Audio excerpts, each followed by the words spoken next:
Halo, nama saya Sirja Medfok. Saya berprofesi sebagai musisi dan ya seniman. Jadi lebih senang dipanggil musisi apa seniman? Ah, ya sebenarnya apa ya, bebas aja sih, maksudnya biar nggak terlalu terpaku. Bebas aja sih sebenarnya. Yang dikerjakan lebih banyak musik apa kesenian lain? Untuk saat ini fokus ke seni rupa, musik, karena beberapa bulan lalu saya pameran tunggal dan sekarang juga lagi mengerjakan beberapa proyek untuk lukisan.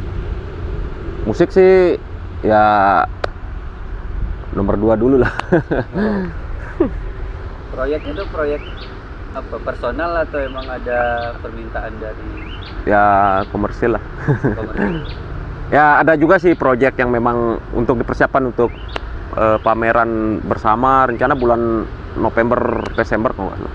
Tahun ini, tahun 2024. Untuk yang sendiri Pak. Ya,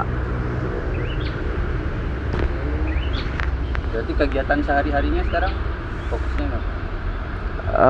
fokusnya ya di musik, di seni rupa. Di samping itu juga musik lah, ya nyicil ya. Kalau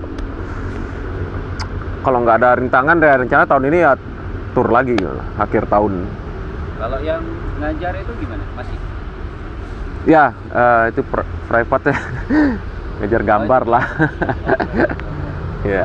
Udah nggak ngajarin di sekolah-sekolah atau pernah? Oh ya, dulu tuh di TK dulu. Sempat ya, cuman juga ya waktunya juga ya. Harus bangun pagi. Oh iya. Kalau sekarang fleksibel. Seniman agak susah bangun pagi, bener nggak? Kenapa? Bisa aja, cuman ngantuk kan. Begadang. Karena inspirasinya malam datang. Ya kebanyakan malam ya, karena sunyi. Pertanyaan selanjutnya, kenapa masih bermusik dan berkarya? Ya karena fashionnya di sana. Karena sudah gimana ya? Ya sudah mendarah daging. Nggak bisa ditinggalin lah. Fokusnya sekarang ini kan udah era digital banget nih.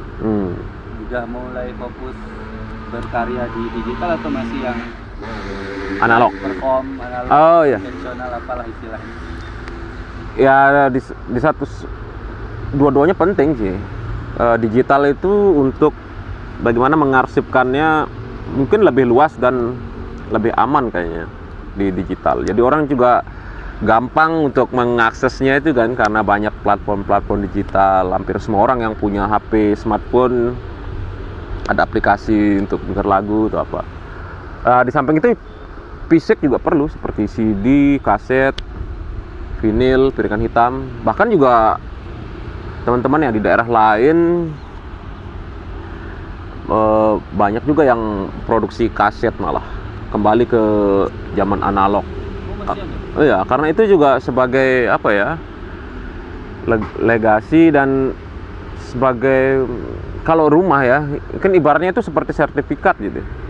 Jadi kita bisa kita dengerin secara mudah, tapi ketika kita punya dalam bentuk fisik itu rasanya sesuatu yang spesial lah, apalagi di zaman era sekarang ini. Ketika kita membuka bookletnya, membuka covernya, ada tulisan lirik, ada thanks to, dan itu yang sesuatu yang di zaman sekarang apa ya, sudah jarang. Walaupun masih ada sih yang melakukannya itu untuk membuat fisik dan menjaga apa ya, marwah bahwa musik agar tidak kehilangan nyawa. Secara produksi gimana produksinya? Kan sudah nggak ada tempat-tempat memproduksi kaset dan CD. Ya kalau kaset itu di luar banyak ya, daerah lain Surabaya, Solo, Bandung, Jakarta itu masih mungkin di di ranah-ranah underground itu fisik itu sangat penting dan masih berjalan ekosistemnya itu. Kalau CD ya apa ya, ya masih ada, walaupun mungkin orang yang membelinya itu jarang karena dengan alasan tidak memiliki alat pemutarnya gitu. Tapi yang membeli juga masih ada, dan saya juga masih menjual CD, itu tetap menjual. Itu teknis produksinya gimana? Berarti harus ke sana untuk produksi. Iya. Kalau CD saya membuatnya di sini ya, nyetaknya ya burning biasa lah itu. Karena juga ya apa ya, bergerak di jalur independen, jadi sesuatu yang nggak terlalu formal kayak ya, nggak kayak yang major label harus covernya begini, dicetak berapa gitu. Kalau independen kan ya bebas aja nih. Lebih simple.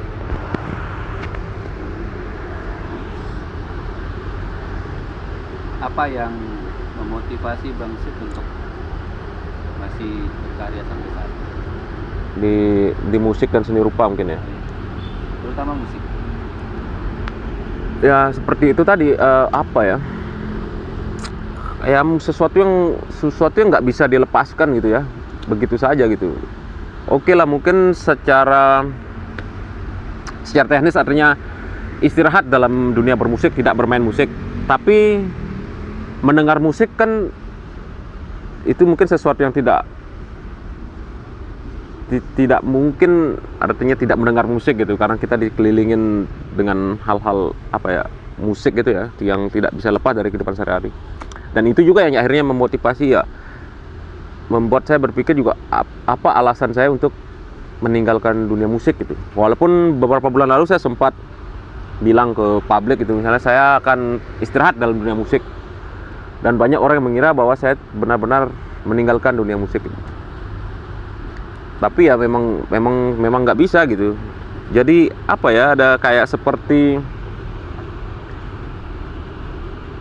minum atau makan, itu kan sesuatu yang wajib gitu. Ya seperti begitulah musik itu. Berarti bisa dibilang sekarang lagi rehat bermusik?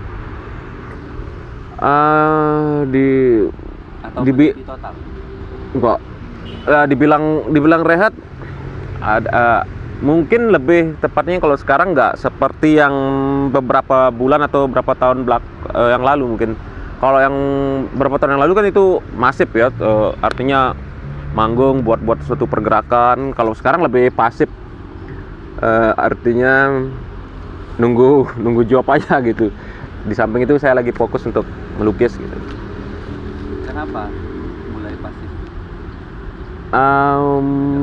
Eksternal kan, atau memang pengen aja? Ya karena memang perlu ada interval, ada jeda gitu. Jadi karena saya beberapa belakang ini waktu itu pernah ngeluarin tahun 2023 ngeluarin mini album Rawones, mini album versi live Rawones, dan 2024 ngeluarin mini album Vanilla Vanilli, yang dimana itu sebenarnya secara promosi kurang optimal karena waktunya yang mepet ya. Waktu itu jadwalnya banyak yang berantakan, jadi ada sesuatu hal yang lain justru terbengkalai, termasuk juga promo untuk mini album ini.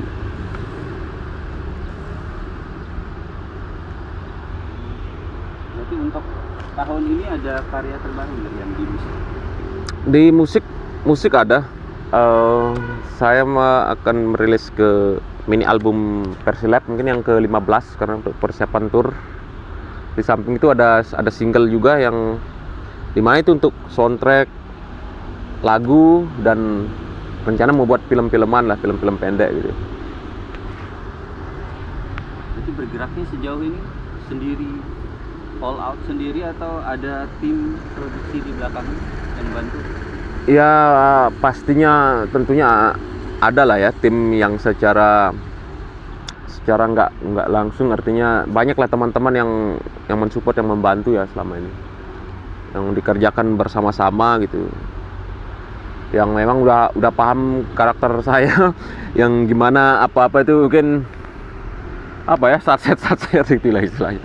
Jadi mereka udah paham betul lah itu.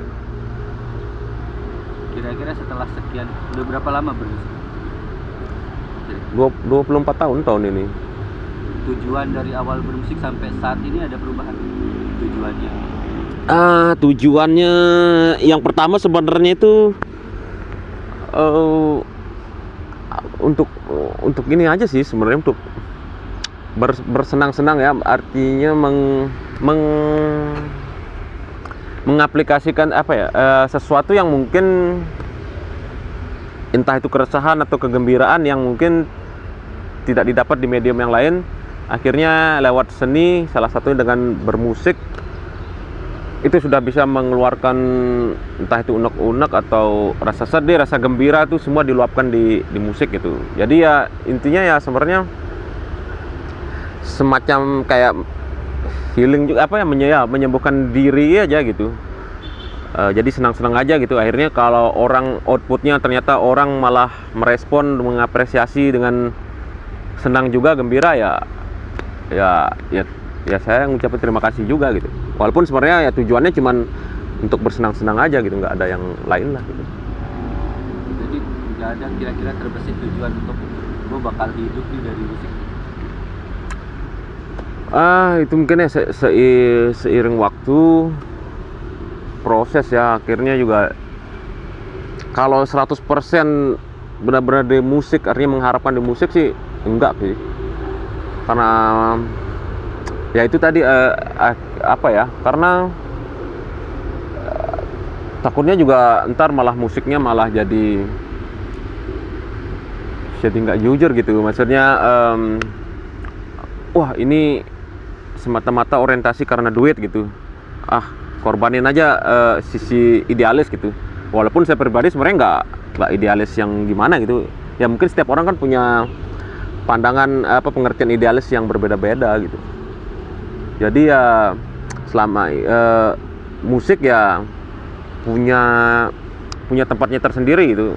Untuk yang memang mencari duit ya yang lain gitu. Ketika musik akhirnya menghasilkan duit, ya itu bonus saja gitu maksud saya.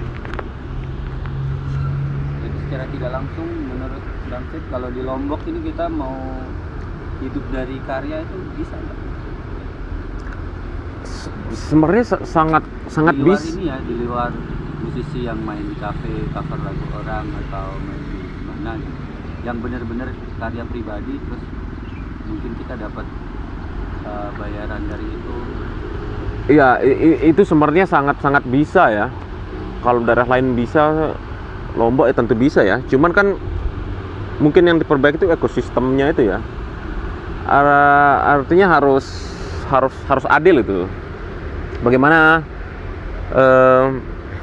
musisi atau band yang memang benar-benar mereka tuh sudah berkarya gini-gini, ya tentu ada tempat khusus dan apresiasi yang mungkin yang lebih ya diberikan. Kalau kalau di sini kan gimana ya? Ya itu sebenarnya juga nggak lepas dari sisi industri dan ya bisnis gitu ya. Jadi relasi juga mempengaruhi sih sebenarnya. Tapi untuk hidup di musik ya dari karya sendiri itu sebenarnya sangat bisa ya. Tapi kalau memang tanda kutip benar-benar adil gitu dalam menjalankan ekosistem bermusik gitu, bisa kok. Karena pasarnya ada nih. Menurut Bang Sip, siapa yang harus yang bikin ekosistem? Iya, yang terlibat yang di sana tentu selain musisi, EO, para pendengar, artinya yang para pendengarnya memang benar-benar militan ya dari band tersebut misalnya. Misalnya kalau kita katakan band ini punya penggemar 1000 orang aja, dan 1000 orang ini setiap band ini mengeluarkan rilisan terbaru, entah itu CD, merchandise dan lain-lain, ya tentu band ini akan hidup hanya dari merchandise-nya hidup. Apalagi belum lagi didukung dengan perform secara live. Pemasukan musisi itu kan paling banyak sebenarnya di live kan, di live perform itu sangat hidup. Dunia independen sangat hidup gitu, bisa. Sepengetahuannya Bang Sip, di Lombok sudah seperti itu? Ya mulai untuk yang sekarang nih sudah mulai, sudah lumayan banyak sih. Cuman ya kembali juga ke musisinya, banyak juga sih yang memang tidak benar-benar 100% menggantungkan hidupnya di musik.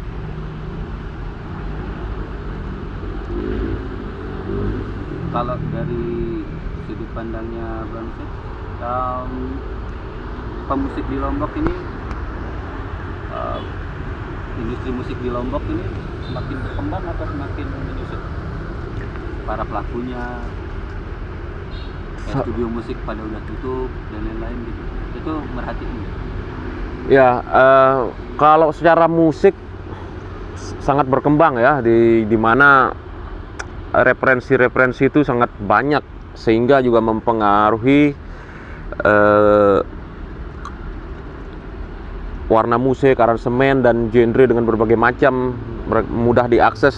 Itu yang membuat musisi atau band tuh mengeksplor karya dengan sesuka hati, akhirnya membuat warna musik yang baru gitu. Dan kalau studio musik ya mungkin banyak yang akhirnya tutup gitu ya, itu salah satunya juga karena kemudahan di era sekarang yang dimana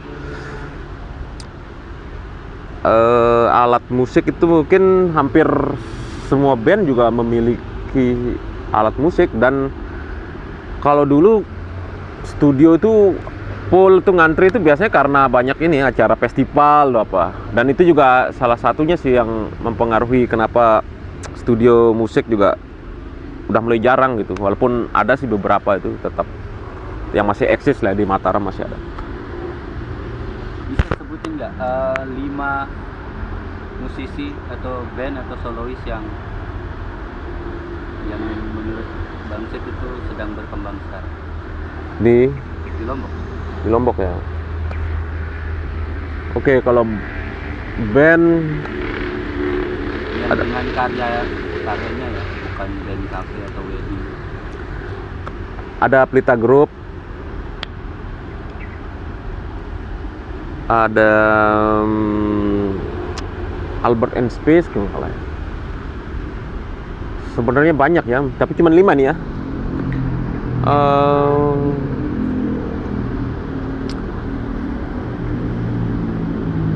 Apalagi ya Yang ada di radarnya Bang Sid. yang aku perhatiin itu ya, sama terutama band-band hardcore ini banyak banget yang lagi naik daun ya. Salah satu contohnya ada Raven List ya, nggak salah.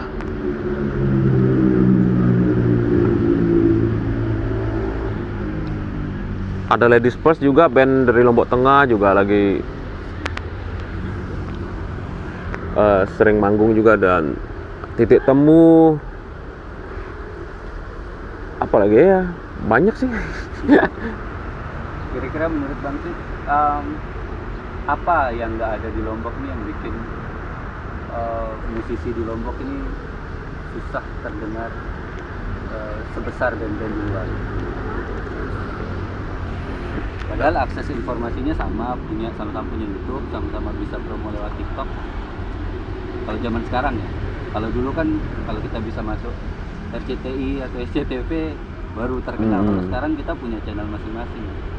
Kok masih kayak tadi Bang Sid secara tidak sadar susah sekali mau menyebutkan yang dari Lombok. Kalau saya minta yang dari luar pasti cepet nggak, ada Noah, ada Dewa, cepat gitu. Kenapa yang di Lombok? Menurut Bang Sid apa yang nggak ada di Lombok nih yang nggak bisa dibikin? Sebenarnya kalau dari segi kualitas musik dari hampir sama ya. Ya itu tadi mungkin kita perlu isu juga kayaknya. Bagaimana membuat suatu berita yang akhirnya bisa menggema keluar gitu. Dan sekarang juga sudah mulai kok sebenarnya di Lombok ini sudah banyak kok. Udah barometernya sekarang di musik kan dalam dunia musik di Indonesia kan bukan hanya di Jakarta, di Bandung atau daerah-daerah besar kan, tapi sudah menyeluruh. Dan bahkan antara indie dan mayor itu sudah gimana ya, udah hampir sama lah gitu. Jadi mungkin yang membuat kurang itu ya itu mungkin secara pengarsipan, portofolio, gimmick itu sangat perlu lah itu. Berita bagaimana dia mengangkat, karena dalam dunia industri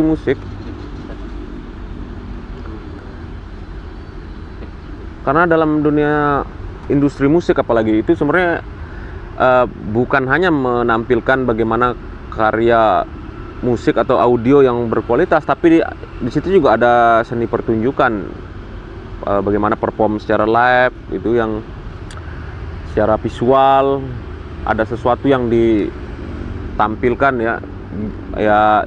Gimmick itu perlu, gimmick tanda petik, bukan gimmick yang tidak beralasan gitu. Jadi sesuatu yang mungkin ada mempunyai ciri khas dan karakter, sehingga audiens itu cepat untuk mengenali si musisi atau band itu ketika perform itu. Memang isu itu sangat penting ya, harus besar lah itu dibuat seperti itu sih sebenarnya. Ini lebih ke personal. Kira-kira di titik apa Bang Sis itu merasa, wah ini saya bermusik, wah saya puas nih bermusik, atau wah saya akhirnya sukses bermusik, kalau sedang berada di posisi mana? Sudahkah atau masih belum, ada yang belum tercapai atau apa? Ya, hampir setiap perform saya mencoba untuk menikmati perform saya itu pas manggung. Saya merasa puas ketika pas perform tidak ada jarak antara saya dan penonton itu. Kita membaur menjadi satu dan mereka bersama-sama menyanyikan lagu saya gitu. Ya itu sudah menjadi kepuasan tersendiri gitu. Kita berbagi energi sebenarnya. Seperti itu aja. Oke, sebagai musisi kira-kira apa yang dibutuhkan untuk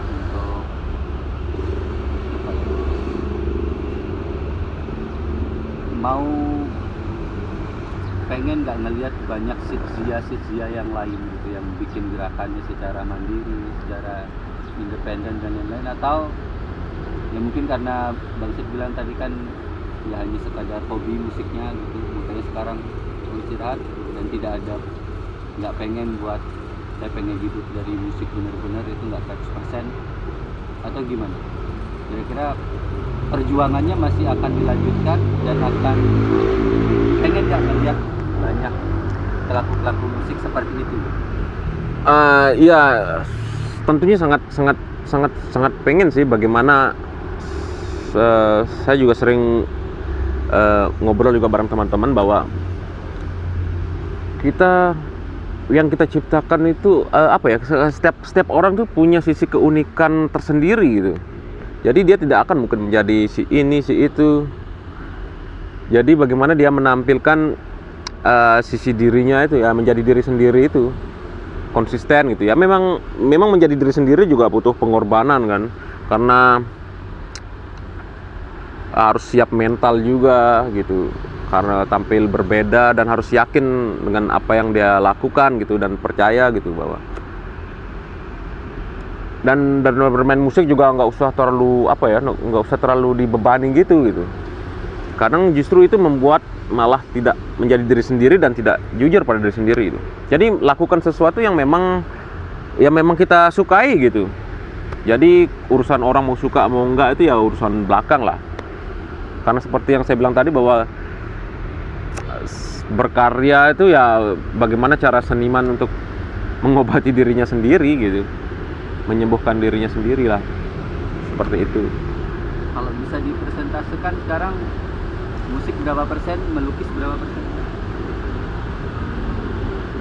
atau hal yang lainnya berapa persen? Kayak kalau seni rupa ya 60 musik 40. Oh, lebih besar seni rupa justru. Ya untuk saat ini. Karena memang saya juga sebenarnya sih dari awal ya. Sebenarnya seni rupa kan sudah lama juga, cuman akhirnya musik yang lebih mendominasi gitu.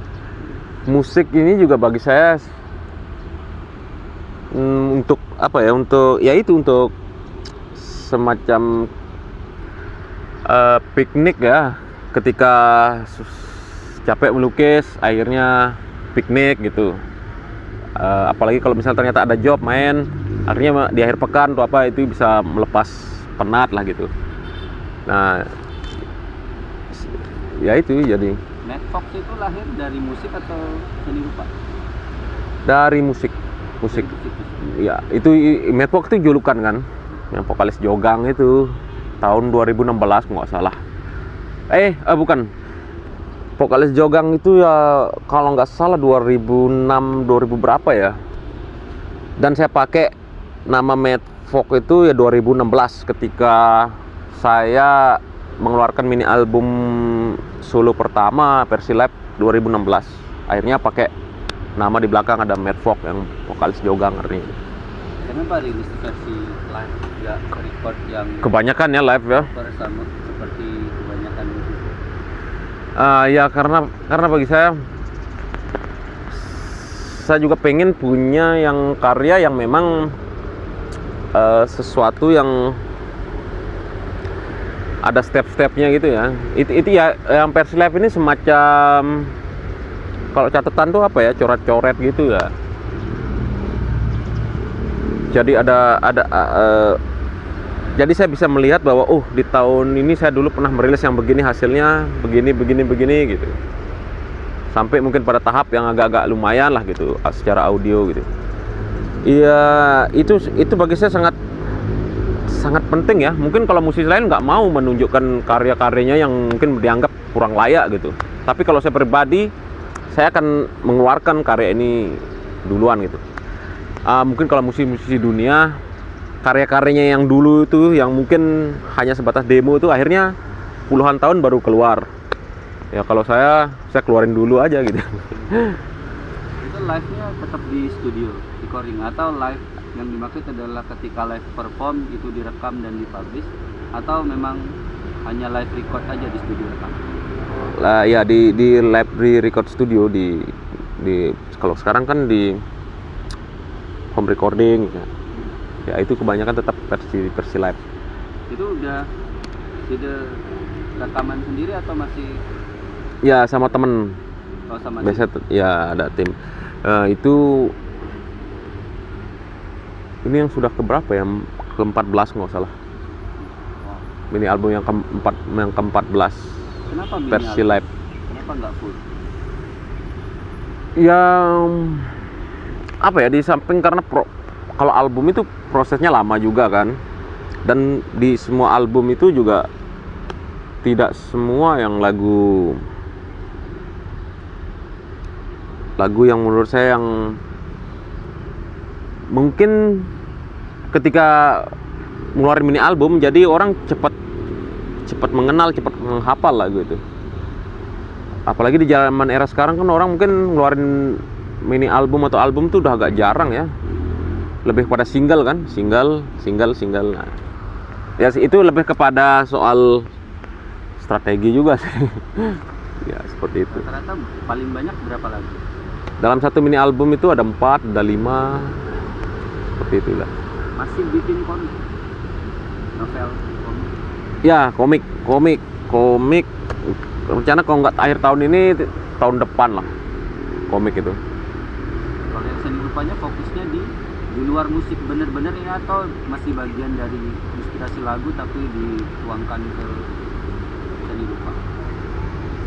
Ya kalau yang seni rupa ini benar-benar memang sesuatu yang tidak bisa di hardik ya, tanda petik tidak bisa diintervensi oleh siapapun ya. Ketika saya membuat lukisan yang memang untuk seperti kayak beberapa bulan lalu yang untuk dipamerkan gitu, itu yang murni memang saya memang sepenuhnya ada di situ. Beda dengan musik.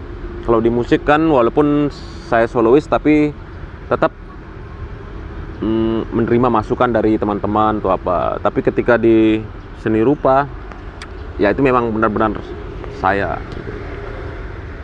Boleh di spill sedikit nggak Bang, untuk yang seni rupa lingkup ekosistemnya atau apa ya, perputarannya kira-kira gimana? Kalau musik kan bikin album, kita cetak CD, merchandise dan lain-lain. Kalau Seni rupa pure berkesenian aja gitu, nggak ada money oriented atau apa gitu. tentu ya, kalau di dunia seni rupa ini Jadi seperti yang Bang Sid bilang tadi kan ada project dari orang, Hmm. kan tentu orang yang ngasih project Ya. ada intervensi di situ gitu.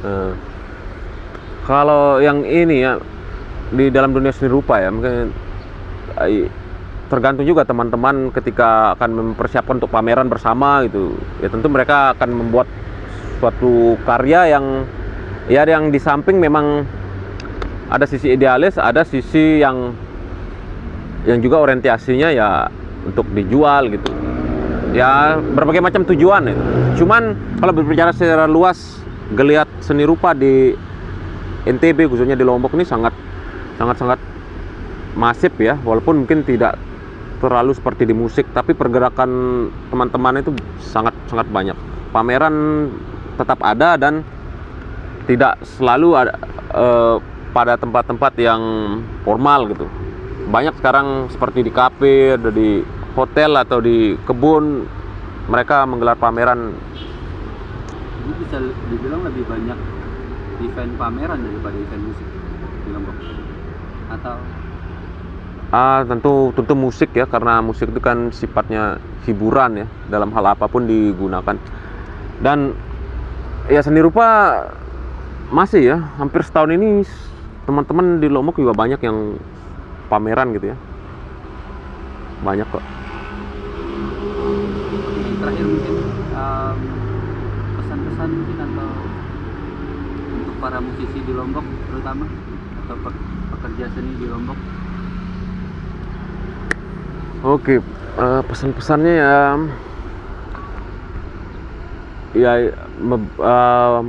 tetap berkarya, percaya dengan diri sendiri bahwa ya ketika kita ya istiqomah ya mungkin bahasanya, ada konsisten, intens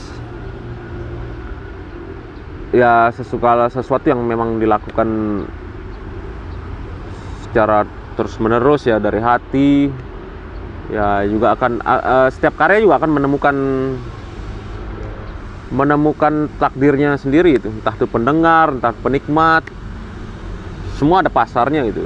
Jadi fokus aja gitu, artinya kalau yang melukis ya melukis, bermusik ya bermusik gitu, tanpa harus membebankan diri, membebankan pikiran apakah ada orang yang suka atau tidak atau apa itu. Yang penting kita melakukan aja dulu yang terbaik ya, yang penting udah berusaha, udah berdoa gitu, selalu pasti ada jalan ya. Yang penting tetap semangat lah ya, tetap gembira, karena kalau kita gembira juga outputnya juga, vibes-nya juga akan gembira, kita akan tetap gembira. Thank you. Siap, sama-sama.